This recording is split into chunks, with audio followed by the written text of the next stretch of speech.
We're alive, Cantor. Good morning, everyone. Boker Tov. Thank you so much for joining us. Welcome to Sinai Temple's weekly Parasha class. And thank you again for joining me. It's been a few weeks. I think I was last here for Parasha to Noach. And once again, I hope that you are comfortable and ready to dive into this week's Parasha. Have your coffee, super important, especially if you have kids. You know what I'm talking about.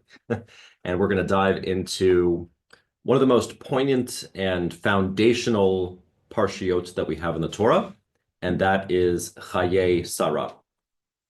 So despite its title, which translates to the life of Sarah, the Parasha begins with Sarah's death.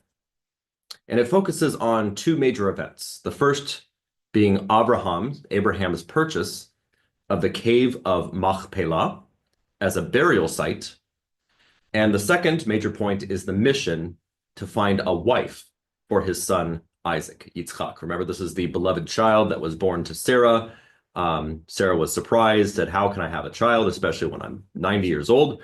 Yitzchak actually is the same shorish of tzchok, which means to laugh.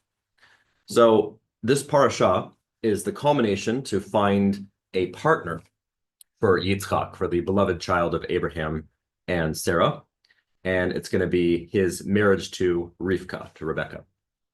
So purchasing the cave of Machpelah, and Isaac's marriage to Rebecca, these two stories, they might seem unrelated, but together they weave a powerful narrative about legacy, continuity, and covenant. So today we'll delve into these themes, focusing on how they reflect broader values in Jewish life. We'll explore the text itself, draw on classic commentaries, and reflect on the enduring lessons that these stories offer. Additionally, we'll connect these ancient stories to our unbroken bond with our homeland, the modern state of Israel, especially in light of the challenges that our people have faced in this past year. So number one, the death of Sarah and the purchase of the cave of Machpelah. So Chaye Sarah opens chapter 23, verses 1 and 2. Vayihyu Chaye Sarah me'ah shana ve'esrim shana ve'sheva shanim shnei Chaye Sarah vatamot Sarah b'kiryat arba hi Chevron be'eretz Canaan. So it says Sarah's lifetime, the span of Sarah's life, came to 127 years. Sarah died in Kiryat Arba, now Hebron, in the land of Canaan. And Abraham proceeded to mourn for Sarah and to bewail her. This opening sets a somber tone. Sarah's death is a profound loss, but Abraham doesn't linger in grief alone. He acts to ensure her legacy. He approaches the Hittites to purchase a burial site, insisting on paying full price despite their offer to give it to him for free. In Genesis 23, 16 through 18, we read, Abraham accepted Ephron's terms. He paid out to Ephron the price that he had named. Thus, the field with its cave passed from the Hittites to Abraham as a possession. So the Ramban, Nachmanides, emphasizes the significance of this purchase. It is the first legal acquisition of land in Canaan by Abraham, solidifying his family's connection to the Promised Land.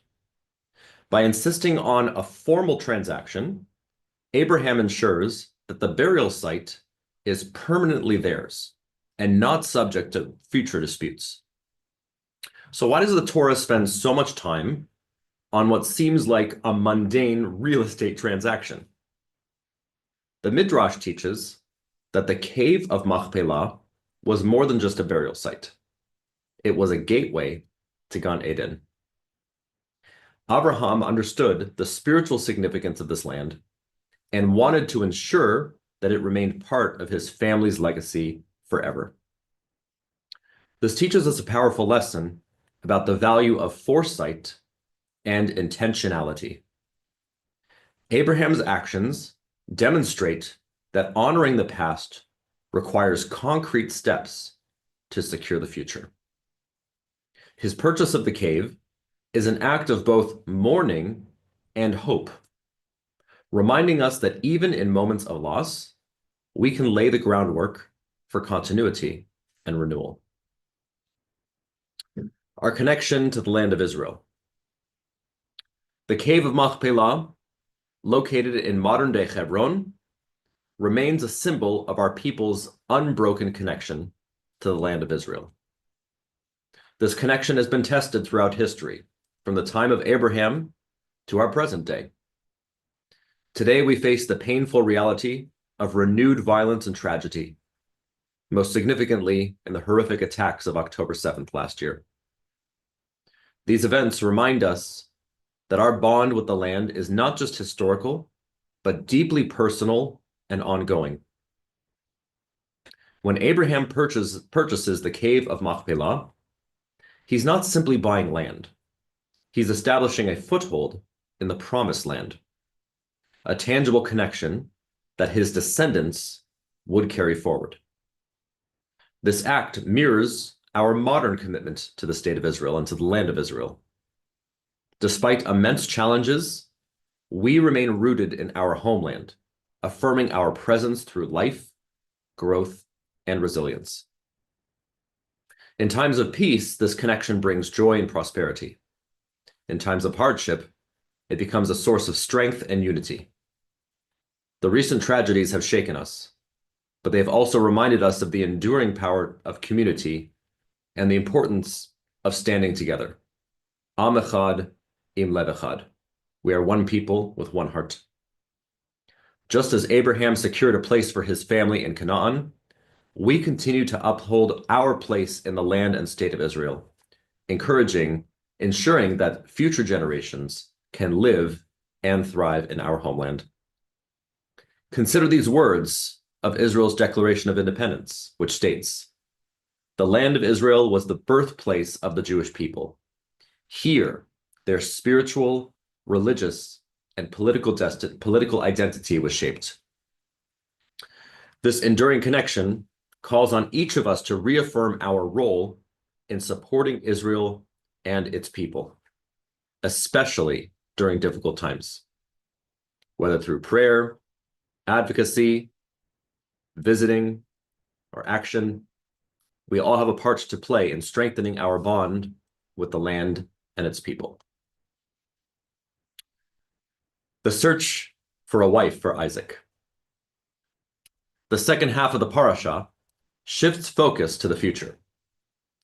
In Genesis chapter 24, Abraham tasks his trusted servant, traditionally understood to be Eliezer, with finding a wife for Isaac. This is a mission of profound importance.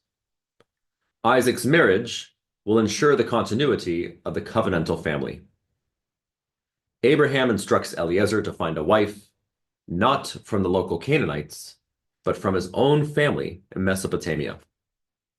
This directive reflects Abraham's concern for maintaining the spiritual and ethical integrity of his lineage. Eliezer, for his part, understands the gravity of the task and seeks divine guidance. In Genesis 24, verse 12, he prays, "O Lord, God of my master Abraham, grant me good fortune this day, and deal graciously with my master Abraham." Eliezer's prayer is remarkable. It shows his humility and his reliance on God's providence. But Eliezer doesn't just pray. He also devises a practical test to identify the right woman. He asks for a sign. The woman who offers water to him and his camels will be the one destined for Yitzchak, for Isaac. In Genesis 24, verses 18 and 19, Rebekah fulfills this test. "Drink, my lord. I will also draw for your camels until they finish drinking." The Malbim highlights Rebekah's kindness and generosity as key traits that make her worthy of joining Abraham's family. Offering water to a stranger was already a kind gesture, but watering 10 camels was an extraordinary act of generosity. This wasn't just about physical effort. It revealed Rebekah's character, her willingness to go above and beyond in service to others. The story teaches us about the interplay between human effort and divine guidance. Eliezer plans carefully and prays for success, but it is Rebekah's actions that ultimately fulfill his mission. It's a reminder that small acts of kindness can have profound, even covenantal significance. Both major events in this parasha, the purchase of the cave of Machpelah and the marriage of Isaac and Rebekah, are deeply connected by the themes of legacy and continuity. Sarah's life and death mark the establishment of the covenantal family, and Rebekah's introduction ensures its continuation. The Sforno comments that Abraham's life mission was not just about his personal relationship with God, but about creating a foundation for future generations. His actions in this parasha, securing Sarah's burial site and ensuring Isaac's marriage, demonstrate his dedication to this mission. So for us, this raises important questions. How do we honor the legacies of those who came before us? How do we ensure that our values and commitments are passed on to the next generation? These are not abstract questions, but ones that require deliberate actions. Our own actions today, whether through teaching, mentoring, or acts of generosity, help shape the legacy we leave behind. Every decision, no matter how small, has the potential to ripple through future generations. So Rivka, Rebekah's arrival, is significant not only because she continues Sarah's legacy, but because she also transforms it. In Genesis 24, verse 67, we read, Isaac then brought her to the tent of his mother Sarah, and he took Rebekah as his wife. Isaac loved her and thus found comfort after his mother's death. The Midrash interprets the tent of his mother Sarah to mean that Rebekah embodied Sarah's spiritual qualities. Yet Rebekah is not merely a continuation of Sarah. She brings her own unique strength and decisiveness. Later in the Torah, we see how Rebekah takes an active role in shaping the family's future, particularly in ensuring that Yaakov, Jacob, her son, not Esau, receives the covenantal blessing. This moment reminds us that continuity doesn't mean replication. Each generation builds on the foundation of the previous one, but brings its own contributions and adaptations.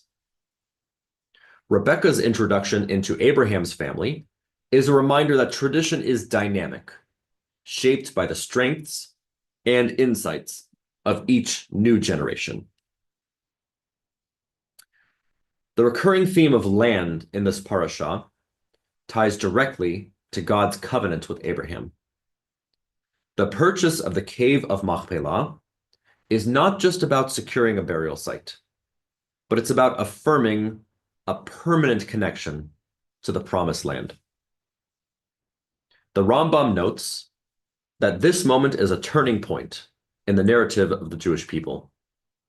It underscores the idea that the covenant with God is not only spiritual, but also tied to a physical space. However, this connection requires human effort. Abraham's act of purchasing the land demonstrates the balance between divine promise and human action.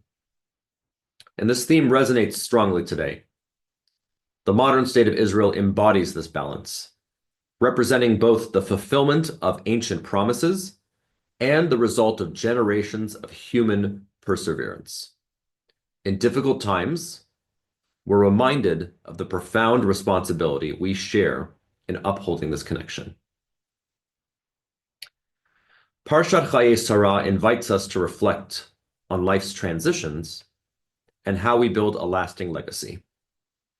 Through Abraham's actions and Rebekah's arrival, we see a model for balancing mourning and renewal, tradition and innovation, and individual responsibility with communal continuity.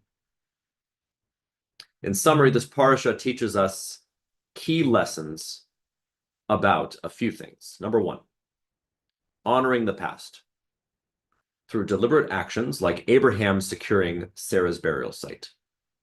Number two, planning for the future, as seen as in the careful search for Isaac's wife.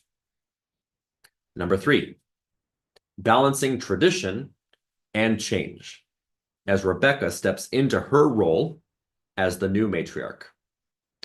And number four, strengthening our connection to the land of Israel, affirming our commitment in both peaceful and in challenging times. Thank you so much for joining me this morning, and I hope that our discussion will provide new insights into this beautiful and deeply meaningful Parasha. I wish you a wonderful week ahead, a happy Tuesday,